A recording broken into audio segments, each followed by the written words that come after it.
fetching data. So we mentioned earlier that you can have a loading error and data result from a use data query hook, but that only requests the data once. So that means that if you load a page with that component, as soon as that component is displayed, it will load the information or the data across the network from the DHIS2 instance. You then get an error or a data result, and that's the end of that's the end of everything. So that will then never change after that. It won't try to load the information again. If that data changes on the DHIS2 instance, you have to refresh your page in the browser in order to get that information again, or the new information. Similarly, if you have an error state, it won't automatically retry in most cases. Yeah, currently it will not automatically retry for use data queries that result in an error. We have a way to get around this, or to add the behavior to kind of update the information after the first load has completed, and that is called refetch. There's another property of the object that's returned by use data query that is a function called refetch, and as soon as you call that function, it will refetch the data, and then it will call the entire function again with loading and then error or data states. So as you can see in this function here, we have an error condition, we have a loading condition and a data condition. This is just another way of writing exactly what we had in the previous slides. And then we have a button. So this button is disabled while we're loading, so we can't try to reload something that's already in the process of loading. And when we click that button, which the text of that button is reload, it will refetch the data across the network. So in this case, we'll get a loading state. It will have the ... rendered in this H3 tag. Then we'll get either error or data state. So if we're not logged in, for instance, your error will return with a 401 or a 402 unauthorized error. If we are logged in, it'll say hello and then the name of the currently logged in user. If you then log in, if you were not logged in before, and click refetch, you will then get the data response with hello and name. And in between those two states, you'll have the error, then you'll have loading, and then you'll have the data response. So this is handy because it allows you to build kind of interactivity into your application to refetch information after it's already been fetched and rendered once. We'll get into some of the more advanced and interesting use cases of this as well, but even just as a basic, simple refetch exactly the same query over the network again, it can be handy. Go to the next slide. Yeah. So to get into how that can get even more interesting, we have to introduce something called dynamic queries and variables. And I covered this briefly last time, but not during the official app runtime session. I talked about it when we were introducing the exercise for this particular, for that workshop. But I'm gonna cover it in detail now today. So everything we've talked about so far, both the queries and the mutations, have been static, meaning they are defined once and then they never change. So if you define that I want the indicator with a particular ID, you will always get the indicator with that ID and never an indicator with a different ID. That's useful. It can be handy for instance, fetching all of the indicators, but sometimes you want to fetch only a single page of those indicators. So for instance, the first 5 indicators or the second 5 indicators, rather than all of them all at once. Or sometimes you want to, you don't know when you're writing your code what ID of indicator you want to fetch. Usually you won't. And so you need to pass a variable or make that query dynamic so that it can be updated after the fact. There are three properties of the query that can be made dynamic.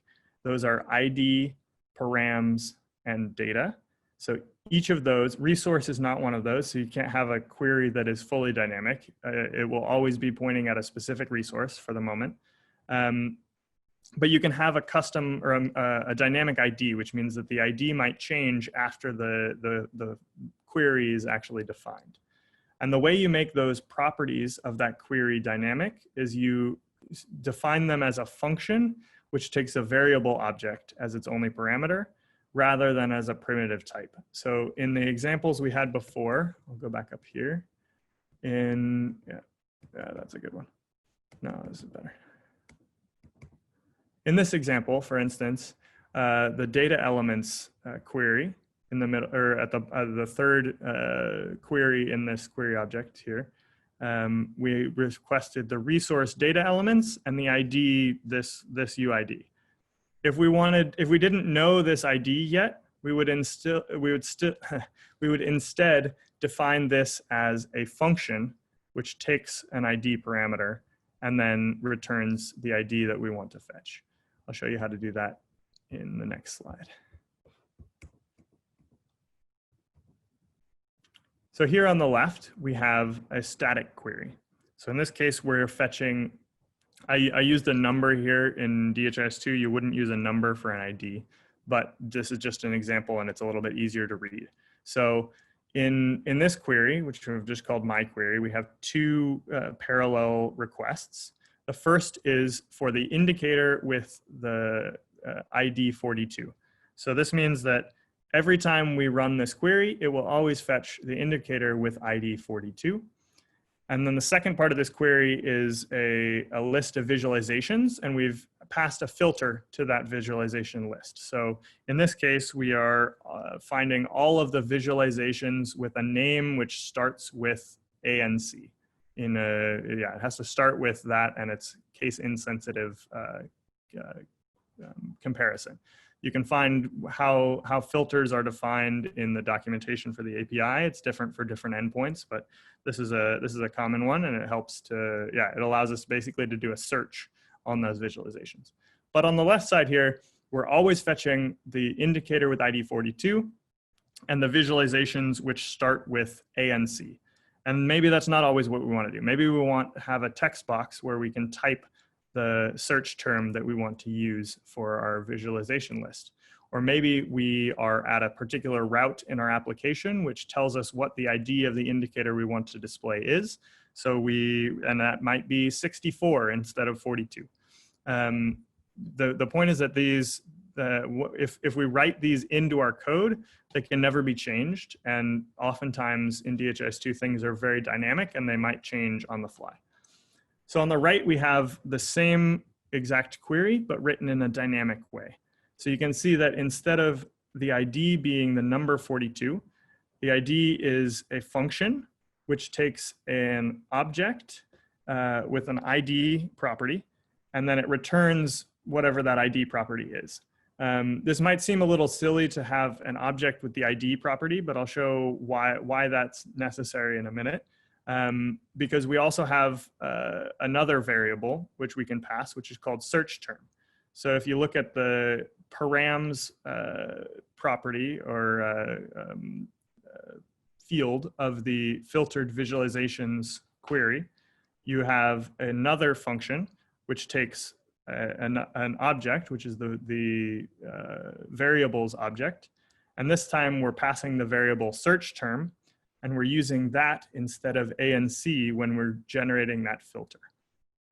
So this basically lets us do, if we pass the variables ID 42 and search term ANC, we'll get exactly the same query as we did before, but we're not sort of locked into just that ID and just that search term.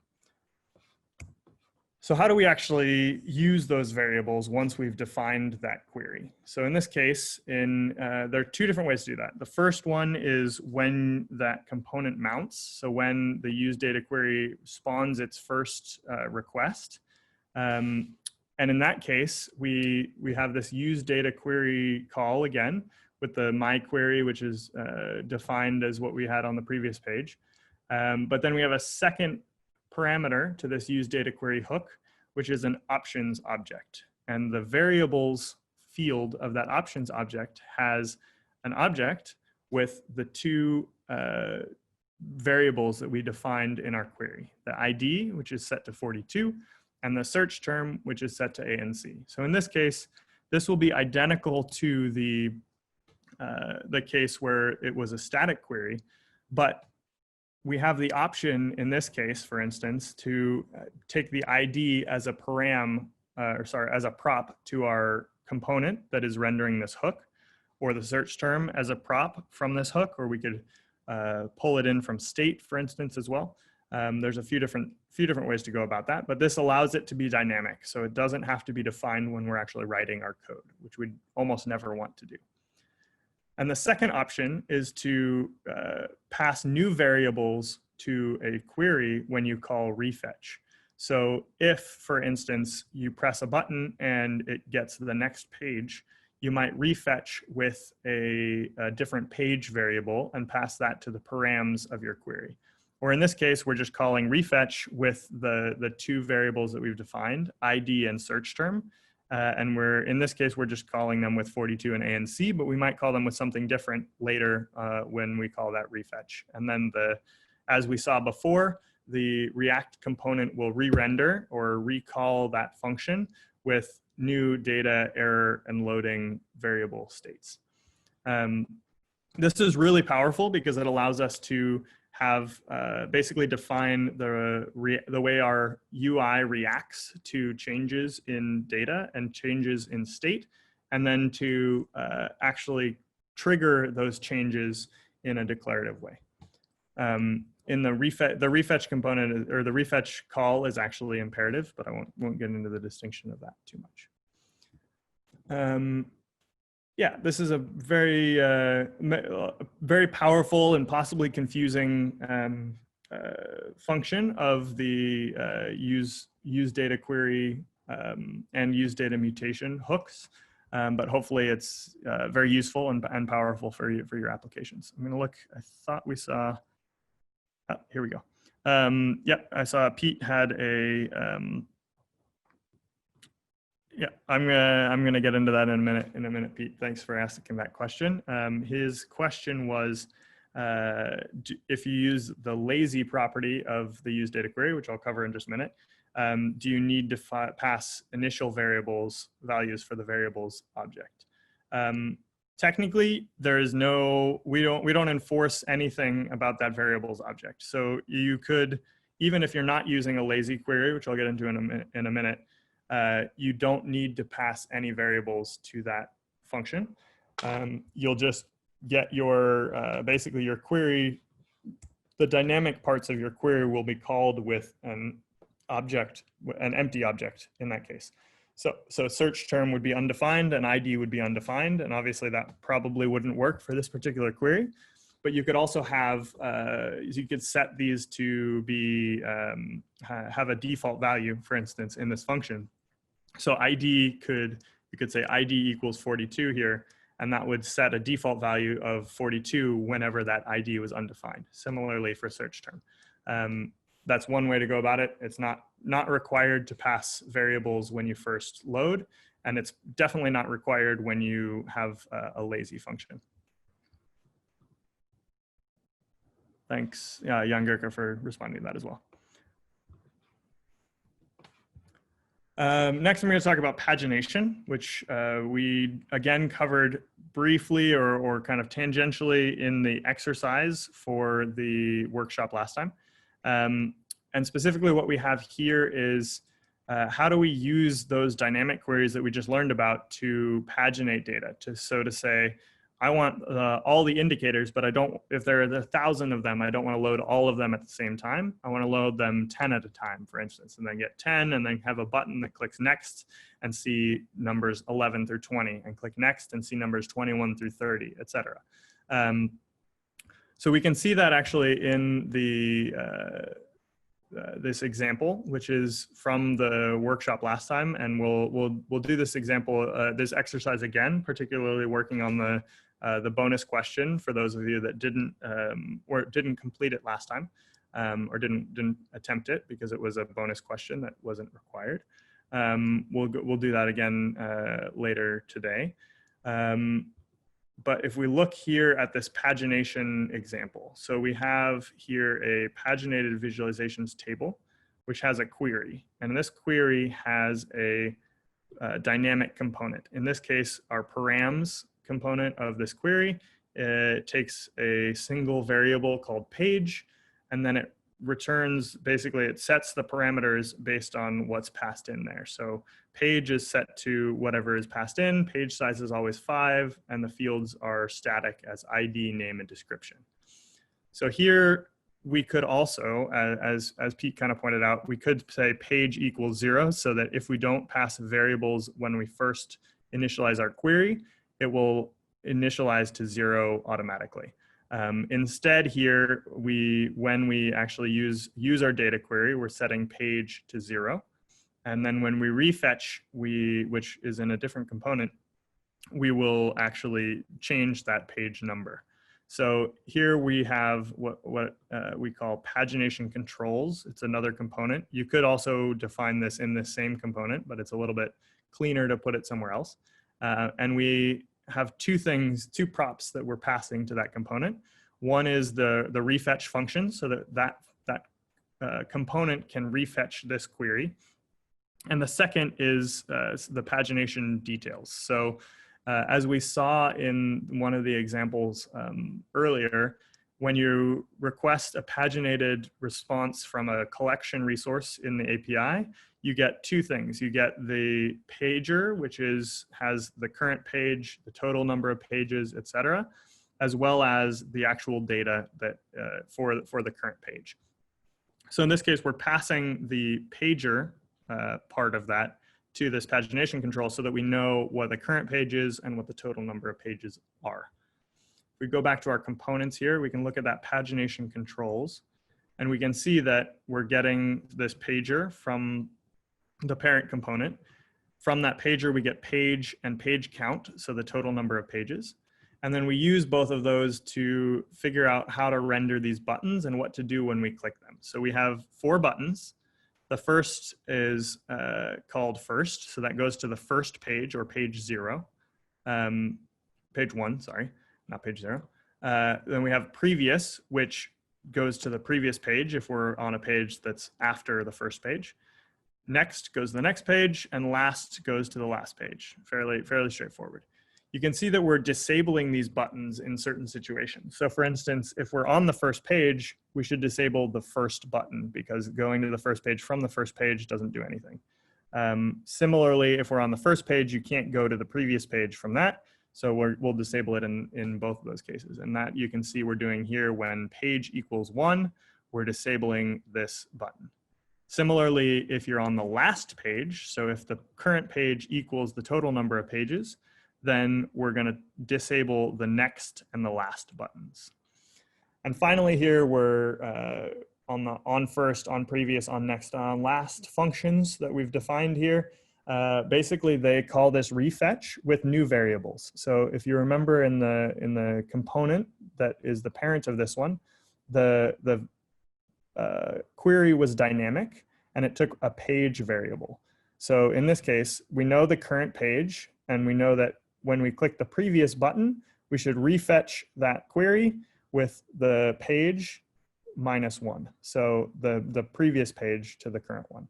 Similarly with next, first, and last. And this was the one of the assignments from the last workshop, the last day of the last workshop. Finally, here we have, just in the middle of these buttons, we have a span, so just some text that says we're on current page of total number of pages. That's just kind of nice, and it shows us where we are in this pagination thing. So this basically lets us use that dynamic query for a paginated collection to build a control that lets us move through a large number of resources without loading them all into the browser or displaying all of them. And it lets us do that in a declarative way. So we're not calling things and waiting for them to fetch and then reload, re-rendering. That's all taken care of by the app runtime behind the scenes. Feel free to ask any questions you have about pagination, which is a pretty common pattern in Slack or on the community of practice if it's at a later time. You can also refer back to this example. There are more sophisticated things you could do and better UI design that you could have for these types of paginations. And we are actually going to be adding a paginated data table component to the UI library at some point in the future. But for now, this is a good reference for building your own pagination into DHIS2. Going back here, so that was just an example of pagination, which is one of the major use cases for dynamic queries. Now we're going to talk about lazy queries, which was brought up briefly earlier. What does lazy mean? So lazy means that we're not going to fetch the information for this query when the component first loads. So when a component mounts or it first renders in a normal situation, it will automatically say, I don't have the data that I need to show information for this component. So I'm going to go and get it across the network. And I'm going to set the loading state initially, and then I'm going to set error or data when that comes back.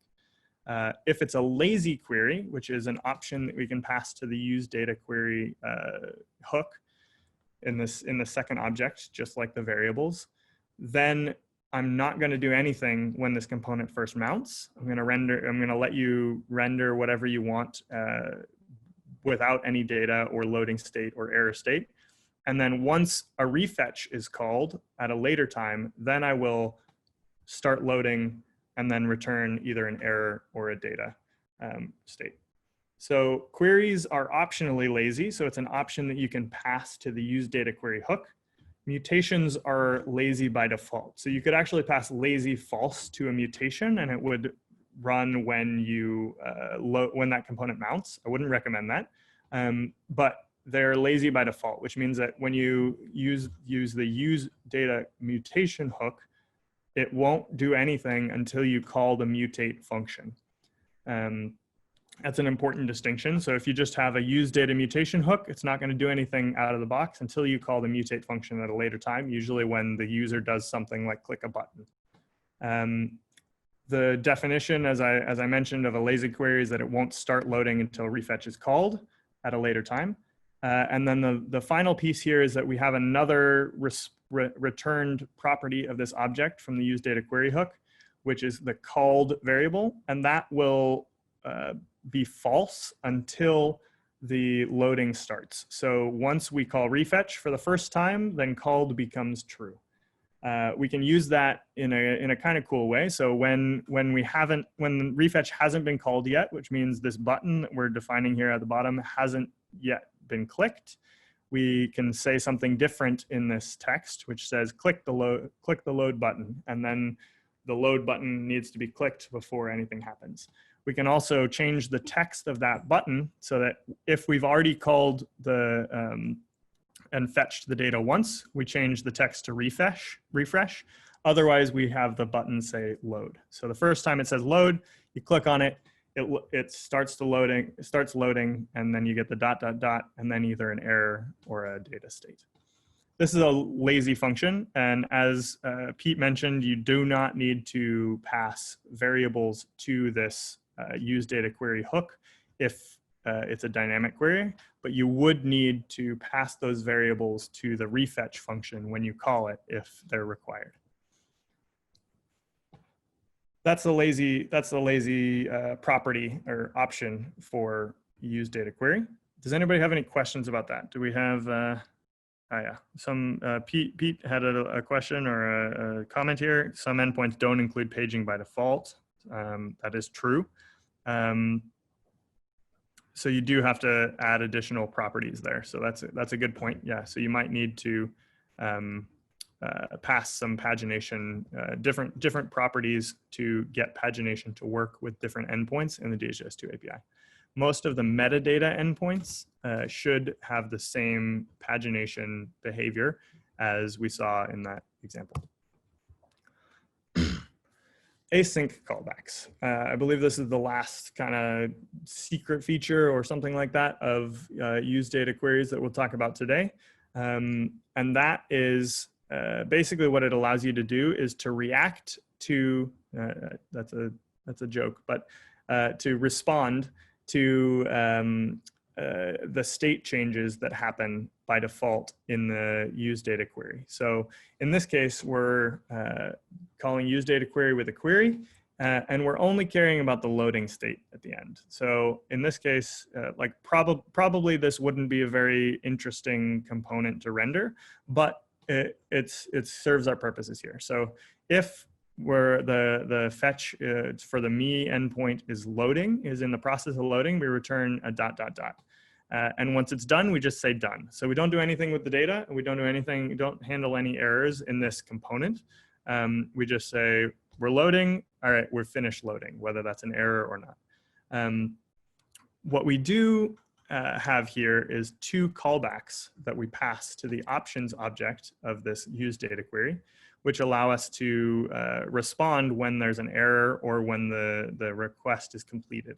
So on error, we can show an alert if there was a function called show alert, which I should have put as a prop passed into this component. But basically that would, somewhere else in the application, it would show an alert that says an error occurred with the error message. Similarly, when the request or the query was successfully completed, we could show an alert for that hello name. So in this case, we're rendering a component that shows us when we're loading and when we've completed or finished the loading, but the actual reaction to the error or success states is showing an alert somewhere else on the page. So this is just one way to use these callbacks. You can also use these same callbacks even if you have the full loading error called and completed state transitions in your component itself. You can still use these to catch or pass callbacks around if you need to respond to changes in the query state. So that is the last kind of advanced piece of the use data query that we'll cover today. We're going to get to a second break here in a minute so that I can get some water and stop my parched throat. But first, I want to talk about even more advanced usage of the data engine. The data engine is basically underneath all of the hooks and the components that you can use to fetch data from the DHIS2 API is a class or an object called the data engine. You can access this data engine with a hook called use data engine, and that will give you the instance of that data engine and it has two methods that we care about.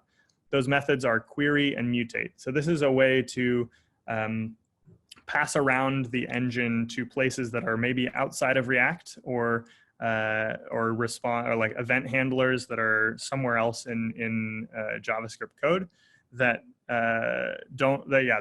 aren't able to take advantage of the declarative nature of the use data query and use data mutation hooks. You can then use the query and mutate functions imperatively or methods imperatively on this object. So engine.query is the same as use data query. It returns a promise, so it will resolve to the result of that query, or it will reject an error with an error if that query fails. You can also use the mutate function to do the same thing for a mutation, which also returns a promise that resolves to the result of that mutation or rejects if the mutation fails. If you don't know what promises are, don't really care about this. This is fairly advanced stuff. It's particularly useful if you're using something like Redux for your application state management. That's mainly the use case here, but there are a couple other places where this might be useful.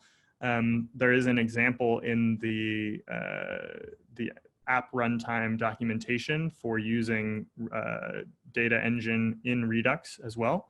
In most applications, we find that Redux is not necessary. We do use it in some of our more complex and advanced applications, but in most cases, most of the state for an application actually comes from the state of the queries themselves. But it is possible to use the data engine in an imperative way in a Redux context, in an action, for instance, or sorry, in a reducer potentially. Actually, it'd probably be in an action because it would have to be in a Redux thunk. If you don't know what that is, that's okay. But it's also important to note that you can pass queries and mutations and also the options object. So you can pass variables to a dynamic mutation in this way. You can also use the engine to do sequential requests. I would recommend that you do them declaratively if possible, so you actually can sequence the rendering of different components if you need to have truly sequential or in series requests. And we're working on ways to do that in a declarative way, nicer ways to do that declaratively in the future to chain requests. But as Jan Gerke did mention, it is also possible to use the engine, which incidentally is also returned from the useDataQuery and useDataMutation hooks. You can use that to sequentially do additional requests on your, within a component. So this is a fairly advanced topic. There's more information in the documentation, or feel free to reach out to us if anything's confusing or you have any questions. But yeah, this is probably the most advanced topic for the data engine that you can think of. I believe that brings us to the end for today. Yeah, so that's the end for today. We're a little bit behind time, but we're going to do another 10-minute break before coming back to, or maybe 15 minutes. Let's do 15 minutes. So, or 12 minutes. Let's do 12 minutes. So we're going to come back at 25 after the hour, whatever